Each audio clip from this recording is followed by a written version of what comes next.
Hi seniors, welcome back to another week of remote learning.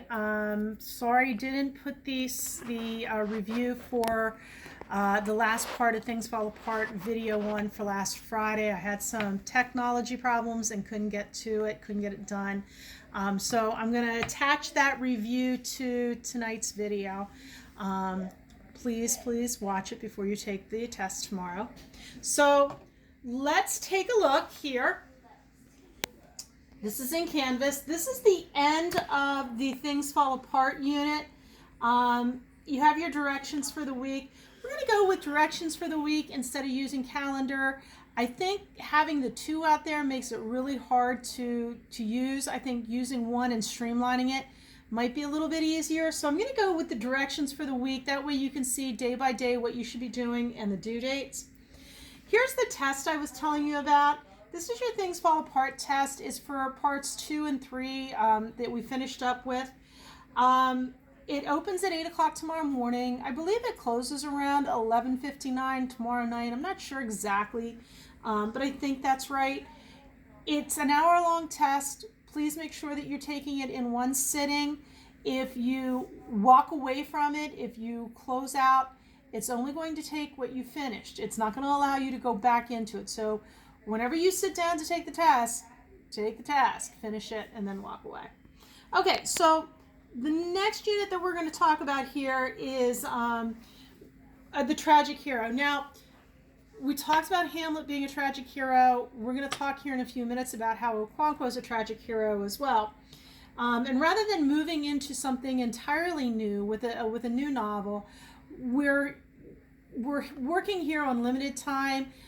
My grades, my past and excused grades are due on the 29th. You guys, I believe, have things that you need to return to school before the 29th. So we're probably looking at a finishing up date of the 26th or the 27th or something like that. So basically we have this week, we have next week, and just a couple of days in the following week. So I don't obviously want to start a new novel. That would be really hard. So instead what we're going to do is we're going to continue our idea of tragic heroes. I have a PowerPoint here that I'd like you to look at. You might have already seen it this year. I did tweak it a little bit before I put it on again. This time it's only talking about the tragic hero, what the different characteristics of the tragic hero are. And then Lord Byron also came up with his own definition of what a tragic hero is and what the characteristics of that type of tragic hero would be. So I want you to take a look at what Lord Byron says as far as tragic hero goes as well. And then the assignment for Friday is asking you to do a two-sided notes page where you have the characteristics of what Shakespeare's tragic hero would have and the characteristics of what Lord Byron's tragic hero would have as well. But that's due Friday at 11:59, so I'll be looking for that. But most importantly, we want to make sure you get that Things Fall Apart test taken tomorrow, sometime between 8 o'clock tomorrow morning and 11:59 tomorrow night. And I just realized that I don't have an attendance quiz on here. I will be putting an attendance quiz on here as well sometime later on this week. So you want to make sure that you take that as well. So we're going to go to and talk about that last section of Things Fall Apart. That discussion of Things Fall Apart begins on chapters 20 through 25. And the first question says, how did Okonkwo feel about his return to his clan? He was very excited about returning back to Umuofia. He kind of knew what he was walking into. He knew that the Christians were there, that they had established a church. He more or less has lost Noal to the Christians. But he's really excited about returning because he has two beautiful daughters that he says that he wants to marry off to some powerful men in the clan, which we talked about. That's not unusual. And he also has two sons or three sons, I can't remember, that he wants to have titled as soon as he gets back into the tribe. Excuse me one second. Carly! Sorry. Cut it. All right. My apologies. All right. So anyways, he has three sons that he wants to get titled when they come back into the clan again. And he's very excited about doing that because then that's going to give him more prestige because he has these 2 beautiful daughters to marry, and then he has these 3 sons that are going to be titled as well. Number 2 says, what message did Okonkwo give to his sons and daughters after Noel left the family? He tells his sons and daughters that if you're going to leave me the way Noel is, leave me now. But if you leave me after I die, then I'm going to come back and I'm going to break your backs. All right, so do it now if you're going to do it. Don't do it after I die, because I'll come back to haunt you. Number 3, describe the changes that have come to Umuofia in the 7 years that Okonkwo was exiled. Okay, so obviously they have a church, and the church is in the evil forest. Many of the outcasts from Umuofia have gone to the church because they're accepted. So like mothers who bear twins, they're now converts. The Oso are converts as well. The untitled men, but now there's some titled men also. The missionaries have also brought a government, they brought a trade store, and they brought a hospital. So there's lots of luxuries there that the people of Umuofia like having, all because the missionaries are coming. And if they have to put up with the missionaries' religion, then okay, so be it. They'll put up with the missionaries' religion so that they can have these luxuries. Okay, question 4 says, Okonkwo asked Oberika why the people would lost their power to fight. What was Oberika's reply? And the main reason that the people have lost their fight is because in the families, some of the families have gone to be with the missionaries, while other parts of the family have stayed with the Umuofian beliefs. And they've lost their fight because they realize that if they're going to fight, they're going to have to kill their own family members in order to fight. So the missionaries, the Christian church has come in and they've broken down the Umuofian people, so that if they're going to turn on one another, they're going to have to turn on one another if they're going to fight. And they don't want to do that. They don't want to turn on their brothers and their sisters and their aunts and their uncles and so on. Number 5, how did many of the villagers feel about these changes? Well, like I said, they were kind of okay with it. You know, they weren't real happy about the church, but if they had to put up with the church, that was just a minor inconvenience. If they had a trading store, or they had a marketplace, or they had a hospital to go to, or a place to educate their children, it's just a minor inconvenience. So they kind of let it go so that they could have those nice luxuries. Number 6 is, what was Mr. Brown's conclusion about the religion of the clan, and how did he gain converts? Obviously, Mr. Brown is a Christian, so he's not going to go along with the beliefs of the Umuofian people, but he didn't tell them outright that they were wrong. He would sit down and he would discuss it, and they would talk about the Umuofian religion, and then they would talk about the Christian religion, and then they would talk about, you know, how the Umuofians were saying that they had a supreme god, and their supreme god was Chukwu. And then Mr. Brown would say, well, that's like ours. We have one god, and he takes care of everybody, and there's nobody beneath them. And then the Umuofians would say, but you're doing God's work, so you're a leader as well, just like our minor deities are doing the work of Chukwu. So it was kind of interesting. It's kind of interesting the way they explained the differences of it. And Mr. Brown knew that he wasn't going to change a lot of the way people thought and the way the Umuofians thought. They knew they weren't going to change the way Mr. Brown thought, but they listened to each other. And Mr. Brown realized that he wasn't going to be able to change the way people believed, you know, beat them down, beat them up, separate them. So he was the one who brought religion, and he brought hospitals, and he brought schools to the people, because this was the easiest way to win converts rather than an all-out frontal attack. Number 7, about what was Okonkwo grieving? Well, obviously he's lost his son to the missionaries, so he's grieving the loss of his son. Then he gets there and he finds out that they're not within the years to title his sons, so he's grieving the fact that his sons can't be titled. He's grieving that he isn't going to step into society the way he thought he was going to. He is able to marry his girls off, but it's not the way he envisioned it happening. Describe the conflict that was started by Enoch. Enoch was one of the villagers of Umofia who became a convert to Christianity, and to show his zealousness, because he was a zealot, to show his zealousness for the Christian God and for Christianity, he went to the Ekwu, who are the ancestral spirits, and he unmasked one of the Ekwu. And in doing that, he killed one of the ancestral spirits, which really got all the Umufian people angry at him and caused an uprising. And Okonkwo and the remaining Ekwu went to the Christian church and they burned it down. And then they went to Enoch's compound and they burned it down. And then they were kind of pleased with themselves because nothing happened to them, because they thought something bad would happen because they did these things. And for several days, nothing bad did happen to them.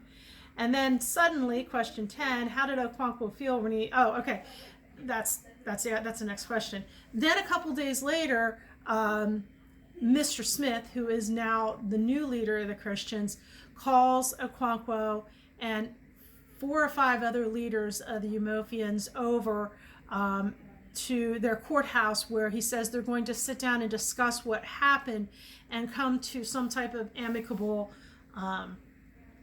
decision about what had happened and how they're going to treat this.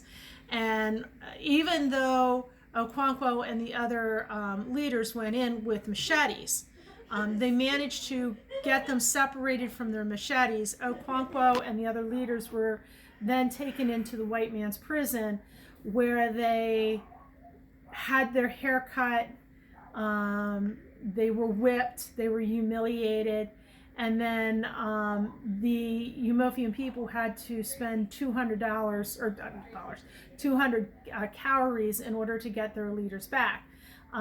Which was exploited. They were exploiting it. The white missionaries were only supposed to charge 50 calories, but instead they charged 200 calories, so they were padding their own pockets. So how did Okonkwo feel when he returned from the white man's prison? He was humiliated. He was angry. He wouldn't eat. He couldn't sleep. And then finally, there was a call to the marketplace again by all the people of Umofia, all the men of Umofia.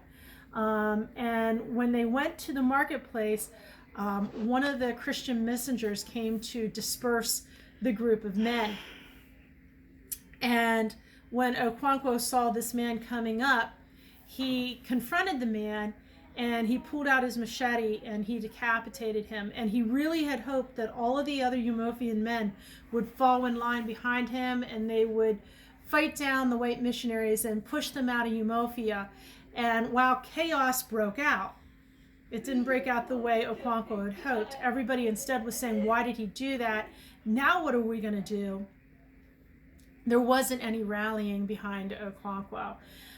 So Okonkwo left, obviously very upset that he couldn't get his villagers to rally behind him. He left realizing that he could never change his ways. He could never adapt. He went behind his compound to one of his trees and he hung himself. When the commissioner came, this is question 14, when the commissioner came to talk to Oberka about Okonkwo and demanding to see him, Oberka took him back behind the Obis to where Okonkwo was where Okonkwo was hanging, and he asked the commissioner to please cut him down. And when the commissioner obviously wasn't going to do something like that, that's far beneath him, but he did have other people do it. And then after they did it, they had the commissioner's men drag him off and leave him in the evil forest, just like his father had done to him when he died, when Unoka was dying from, you remember, his enlarged stomach. So in this way, Okonkwo and his father kind of are a lot alike, because neither one could really change. Okonkwo couldn't adapt for his people, and Unoka wouldn't change for Okonkwo. What was the commissioner's reaction to the incident? As a final question, he really belittled the incident, saying that first, this could be maybe a large portion of the book that he was going to write about the pacification of Nigeria. And then he said, no, maybe it would be a chapter's worth. And then he said, no, maybe it'll be a couple pages. And then he finally said, well, maybe it'd be good for a paragraph or two. So we get the feeling from this. Okay, remember what I said about Chinua Achebe. He's trying to show that the Nigerian people are their own society, a very complex society. And then there was the Christian missionaries who saw them nothing more than being, savages as part of Africa. And this was the commissioner's reaction.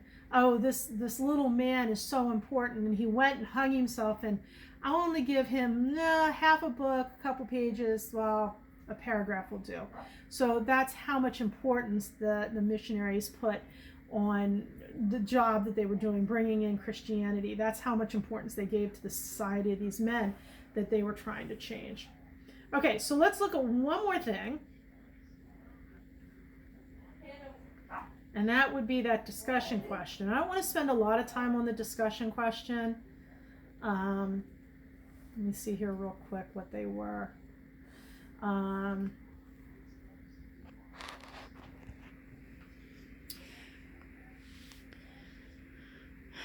It's these questions, these chapters 19 through 25, they're all about the tribe breaking down and falling apart, and that's where we get the title to this story, Things Fall Apart.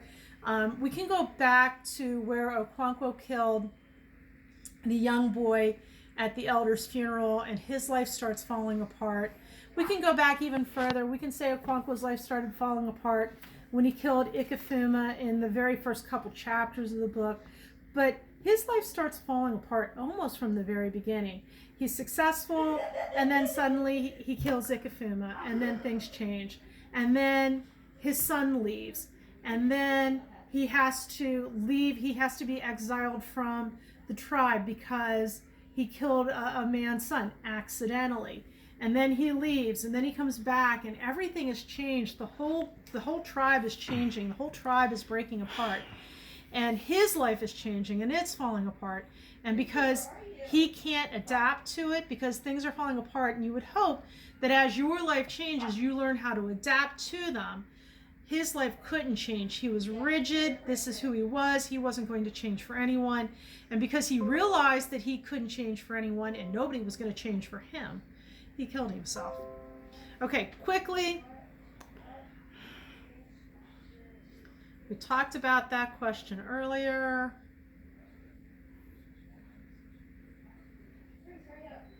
All right, so I think that pretty much is a good summary of the last 5 or 6 chapters of the book. The test again is basically all multiple choice. I don't think there's any matching or true, false, or anything like that. So it's basically all multiple choice. Please make sure that you get to doing that tomorrow. Hopefully you watch this video first, and then you get to it tomorrow. And take that test, like I said, in one sitting. It is 1 hour. I thought I would show you. I've been passing my time. I've been bored myself. So I am certainly not an artist, but I thought we went out, we got my daughter some, we ordered them and had them delivered, some watercolors. And this was an attempt of mine from yesterday. I'm just like you guys. I'm bored. I'm going crazy. I don't know what to do with my time. So we sat down and we got watercolored yesterday afternoon. And then yesterday evening, I watercolored again. Certainly no artist, but it was kind of fun to do. So anyways, I hope you are having a good weeks. I hope you're keeping busy. I hope you're staying healthy. I hope you're finding things to do, to read. I hope you're staying in contact with your friends and your family. I'm really proud of you. Keep up the good work. Hopefully I'll see you, hopefully at the end of May, maybe. But if not then, maybe, at your graduation, whenever that graduation can be. All right, so take care and have a good week. Bye-bye.